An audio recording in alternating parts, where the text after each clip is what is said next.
আজি মুঠতে ৬,৩৩২ জন লোকে যোগদান কৰিছে আৰু ইয়াত অসম গণ পৰিষদ, ভাৰতীয় জনতা পাৰ্টি আৰু কংগ্ৰেছ দলৰ যথেষ্ট সংখ্যক লোক আছে। আৰু এইটো আচলতে আমি আৰম্ভ কৰিছিলোঁ আমি আজিৰ দিনটোৰে পৰিক্ৰমা। এতিয়া আমি সদস্যবোৰ ভৰ্তি অভিযানটো আমি ঘৰে ঘৰে আৰম্ভ কৰিম, কিন্তু অহা দিনবিলাকত এই প্ৰক্ৰিয়াটো অধিক শক্তিশালীভাৱে আগবাঢ়িব। আমি এইটো আৰম্ভণি আজি কৰিছোঁ। আজি আমাৰ কেন্দ্ৰীয় সমিতিৰ আহ্বায়ক সৰ্বশ্ৰী ইজৰাইল নন্দ আছে, আমাৰ পৰামৰ্শদাতা সমিতিৰ সদস্য তিনিচুকীয়া মহাবিদ্যালয়ৰ প্ৰাক্তন অধ্যক্ষ ৰাণা চাংমাই ডাঙৰীয়া আছে, কেন্দ্ৰীয় সমিতিৰ আহ্বায়ক সিদ্ধাৰ্থ চৰকাৰ আছে, ৰাজীৱ কুমাৰ ভট্টাচাৰ্য আছে, আমাৰ মুখপাত্ৰ জিয়াউৰ ৰহমান আছে, কেন্দ্ৰীয় সমিতিৰ আহ্বায়ক ৰাফেল কুজুৰ আছিল, আমাৰ কেন্দ্ৰীয় মুখপাত্ৰ অভিজিৎ কমল ভূঞা আছিল, আমাৰ জাতীয় যুৱ শক্তিৰ কেন্দ্ৰীয় মুখ্য আহ্বায়ক চন্দ্ৰকম্পল বৰুৱা আছিল। এখেতসকল আমাৰ আজি অনুষ্ঠান উপস্থিত আছিল।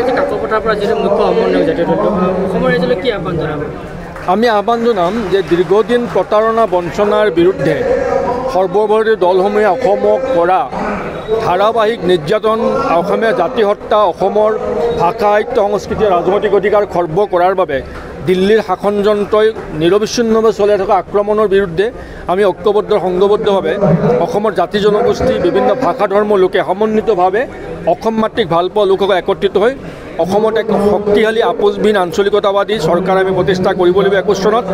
আৰু দীৰ্ঘম্যাদী প্ৰচেষ্টাৰে আমি আগবাঢ়িম। এই দীৰ্ঘম্যাদী আমাৰ দীৰ্ঘদিনৰ যাত্ৰাৰ যি পৰিক্ৰমা হ'ব, এই পৰিক্ৰমাত আমি ৰাইজৰ সহযোগিতা বিচাৰিম আৰু জনসাধাৰণৰ আমি একেলগেই আহিব লগা দিনবোৰত অসমত এটা নতুন আশা, নতুন সংগ্ৰাম, নতুন সংকল্প আৰু নতুন ভৱিষ্যতৰ আমি সপোন বহন কৰিম।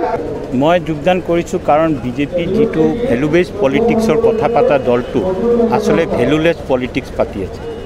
সেইটোৱেই মেইন কাৰণ মই বিজেপি ত্যাগ কৰা। কাৰণ যেতিয়া ৰাইজৰ কাম কৰাৰ উদ্দেশ্যেৰে আমি ২০ বছৰ পাৰ কৰিছোঁ, আমি এটা সুস্থ এটা বিজেপি চৰকাৰ দেখিব বিচাৰিছিলোঁ।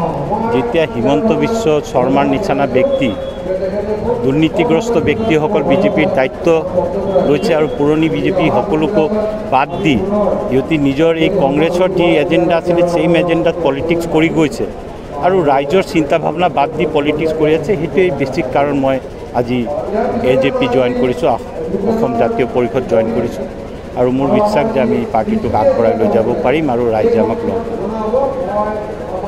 যিহেতু অসম জাতীয় নতুন দল, ৰাষ্ট্ৰীয় দল এটা প্ৰতিহত কৰিব কৈছোঁ ইলেকশ্যনত, কিমান আশা কৰিছে আপুনি? কেনেকৈ? আচলতে পইচাৰ দূৰত ইলেকশ্যন জিকাৰ যি প্ৰক্ৰিয়া আৰম্ভ কৰিছে বিজেপিয়ে, সেইটোৱেই নস্বাত কৰিব আজি AJP। ৰাইজৰ আন্তৰিকতাৰে আমি ইলেকশ্যন জিকিম, পইচাৰ জোৰত নহয়।